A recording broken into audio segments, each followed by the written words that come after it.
Sheesh, I don't know what happened to the Cowboys. That was probably the most embarrassing game performance I've seen in a while. And we've seen quite a bit of them from the Cowboys, but not we didn't expect it to be like this. The 49ers put a beating on them. That 49ers defense, that linebacker core is just phenomenal. Dre Greenlaw and Fred Warner are running around making plays. Those guys, man, I hats off to the linebacking core. They make up a lot playing sideline to sideline. Um, the Cowboys just didn't have it. Um, and I don't think it's a matter of of talent. I don't think it's a matter like, hey, 49ers have better players. If I look at the roster, I may take outside of Dak maybe, but I may take the 49 the Cowboys roster. You think about Mike Gallup, Brandon Cooks, who only had one catch for 7 yards, CeeDee Lamb, Dak Prescott, Tony Pollard. On defense, of course, they didn't have Trayvon Diggs, but they still have a solid defense. Stephen Gilmore, Micah Collins, and then who was it?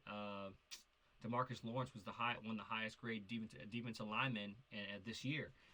When you look at it, hey, they on paper they match up talent wise, right? Um, I just personally think the game plan um, was abysmal. Um, the lack of effort there. You're on Sunday Night Football and you get mollywopped like that. You just put your head in the dirt if you're a Cowboys fan. Dak had a usual 3 for 3, 3 interceptions and 3 sacks, a 51 quarterback rating. Brock Purdy was almost nearly perfect with 144.4 quarterback rating, 4 touchdowns. The running game was there. Jordan Mason running the ball, McCaffrey running the ball. Um, Kittle had a night. It was good to see Kittle get a night. Kittle hasn't recently had a night like this for his 3 touchdowns. With 3 touchdowns, that was a good showing for him to kind of get in the end zone after not. He kind of gets lost in the offense, but him having a touchdown is great. But the defense played it stout. The Cowboys came in with a basic with the basic plan. They abandoned the run quickly. Um, I think that the 49ers are you don't want to run sideline to sideline with these guys because the run sweep outside zone, toss. You don't run that with these guys. These linebackers run sideline to sideline. So essentially, you're just setting yourself up for a negative loss. I think that if you want to run against the 49ers, and we've seen the Cowboys over the years, was the Cowboys have been able to run. It wasn't because of Zeke. Oh, I got a text message. It wasn't because of Zeke. Zeke wasn't doing anything spectacular. It was that offensive line, and having guys that can block trap, they can block power, they can block ISO, that can block counter inside essentially. The tight end, inside the interior alignment. That blocking that is essentially where you get most of your meat and potatoes. If you can run downhill, they haven't been able to do that. And I don't think it's not because of Zeke, right? We see what Zeke is doing. It's because the offensive line's been depleted. So establishing the run opens up the pass.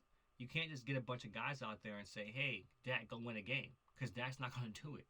You know, um, it takes more than that. I think you should run the ball a little bit more, stay true to the run, and then let the run open up the pass. And if the pass is not open, let your quick game open up the run and open up deeper passes downfield. There was nothing the Cowboys did this game that was convincing anybody who was watching it that they were a top team, that they're a top team.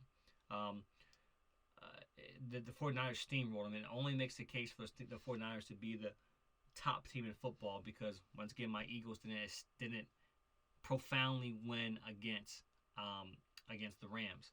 Uh, but the Cowboys and the 49ers, and the 49ers we'll see them later. The 49ers will see the Eagles later. I think the 49ers got a tough one against the Browns. They play the Vikings, the Bengals. They have a tough schedule ahead. The next 3 games are going to be tough games, and it's going to truly test to see how good this 49er team is.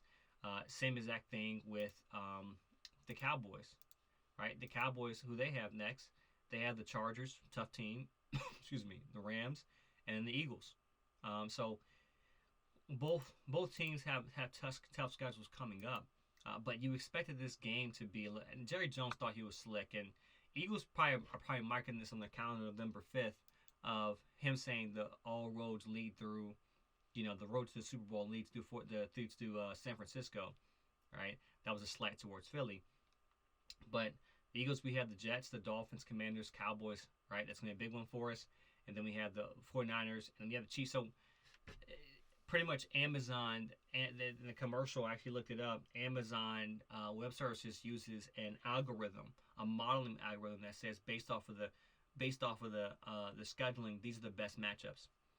All they really did was take the best conference and put them against the best conference. I can do this. Let's take the top teams in the NFC, make them play each other, and make the best conference in the NFC play the best conference in the AFC. That's all they did. It wasn't anything spectacular. So that's why you have the Bills, the Dolphins, the Jets, right? They're all playing Patriots. They're all playing the NFC East, which was the best team, and the best team, over the past couple, sent 3 teams to the playoffs last year in the NFC. So we'll see what happens with both teams. Cowboys got to find a way to get together. Their schedule does not get easier. They're playing a passing attack in the Chargers. The Rams are playing teams tough, and the Eagles. It's gonna be a long season. Dak, I'm not sure how many interceptions he's not gonna throw, but this didn't help his cause not getting close to that number.